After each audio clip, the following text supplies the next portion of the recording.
Algoma Steel received $150 million in combined funding from both the provincial and federal governments yesterday. On TV's Megan Pounder was at the plant. Jobs. It's really about the workers. That's absolutely critical. And it's also important that they follow through on the commitments from the investments that they'll be making. So yes, we've invested $90 million, but they have to own and commit to over $600 million. So it's about leveraging more money from the company in the long term. This is a multi-year investment. So this is about job security for the long term and also having a strong and vibrant and competitive steel industry right here in the Soo that can export its products to the U.S., but also to the Canadian economy and the domestic market as well. Let's be honest. Algoma's been in CCAA protection, or was in CCAA protection, for almost 3 full years, a little over 3 years. From the time that I was elected as a city councillor, shortly thereafter, we were in protection. So I knew immediately after getting elected on June the 1st that this was a priority, that we needed to get this done.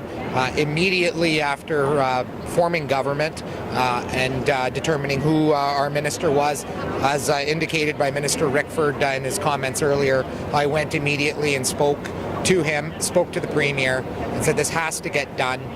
There were a number of briefings that usually go into this type of a process.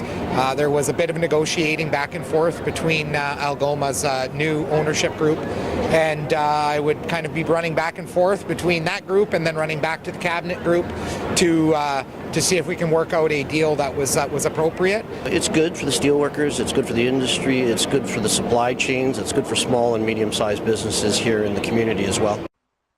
Ontario could announce the results of a lottery to apply for the first 25 retail cannabis licenses as early as today.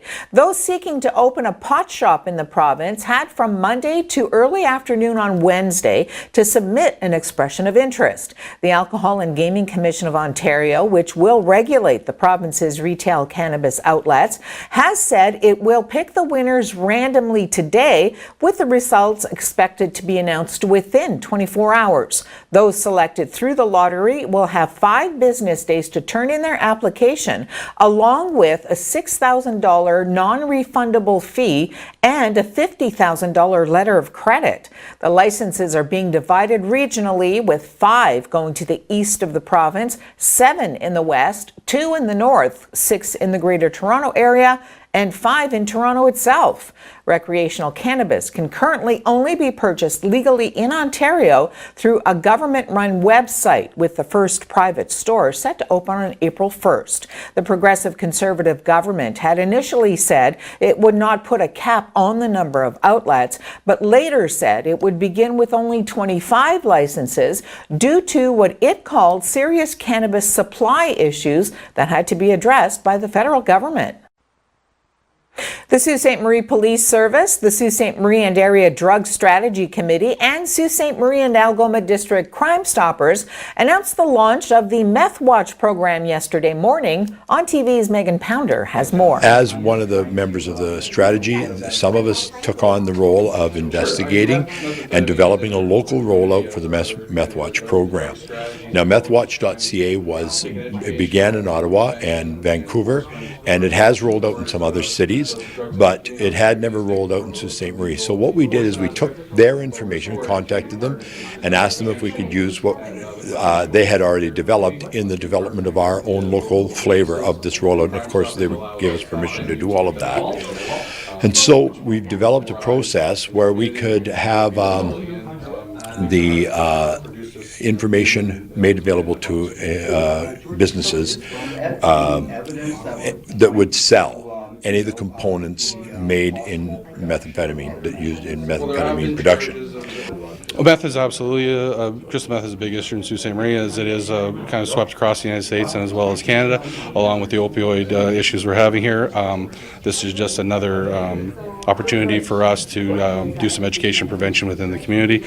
and hopefully improve the amount of drugs that are actually ending up on the streets here in Sault Ste. Marie. Crime Stoppers has been in Sault Ste. Marie for 34 years, and a couple years back we started to work together on this Meth Watch program to educate the public about meth use in the community, as well as some of the ingredients that are used to make meth. And with educating the public, we are hoping that we can reduce the cases of meth being produced here in Sault Ste. Marie. Auto workers from across Ontario are set to rally in Windsor today, across from the General Motors headquarters in Detroit. The 11 a.m. protest against the company's decision to close a plant in Oshawa coincides with a General Motors investors meeting. Unifor, the union that represents GM auto workers, is busing protesters in from cities that include Kitchener, Brampton, and London. The rally is the latest in a string of actions opposing the plant's closure.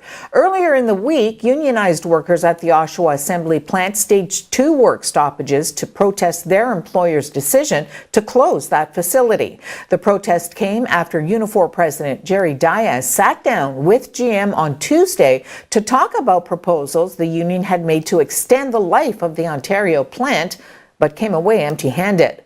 Approximately 2,600 workers will lose their jobs when the plant closes at the end of the year. Republican Senator Ted Cruz of Texas says he believes President Trump would be willing to accept a deal to end the partial federal government shutdown and enhance security at ports of entry if funds for a border wall were included too. I think the president in a heartbeat would take a deal that invested more in infrastructure at ports of entry to facilitate trade entry, to stop narcotics, if it was done in combination with further investment for physical barriers and securing the border. I think that's a deal the president would take in a heartbeat, but for that deal to happen, congressional Democrats have to be willing to compromise. They can't just demand their way or the highway.